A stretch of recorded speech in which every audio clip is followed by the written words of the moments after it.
So what can different countries' labor markets teach us about the theories that we as economists use to study the labor market?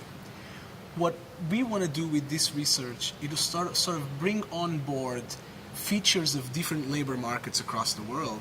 And these are very different, as you know. You take a market like the US that has a labor market that has a lot of movement all the time between employment and unemployment. And you compare it to other OECD countries like Portugal and Spain that have a more sort of sclerotic labor market with very low job finding rates, etc.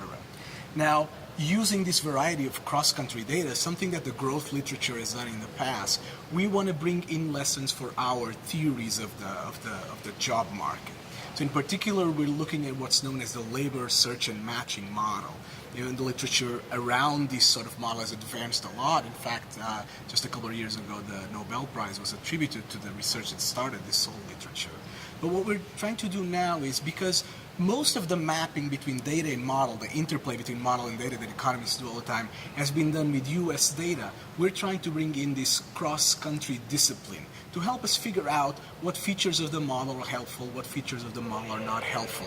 In what dimensions does the model, if at all, fits the data, in particular cross-country data in this sense.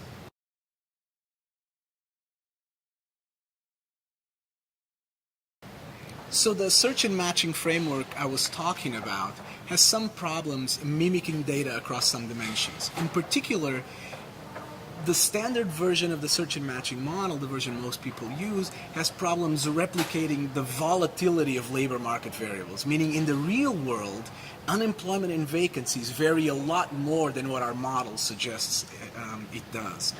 But these are results that we got from US data. So what we did with the cross-country data I was talking about is confirm that this is true for other countries also. Moreover, what we were able to do is we were able to look at potential solutions that have been suggested in the literature to change the model so as to fix this problem. And we're able to tell that they don't work everywhere. So the richness of the data tells us that, for example, for countries like Portugal and Spain that have very different labor markets, the solutions that have been proposed in the literature aren't exactly going to work.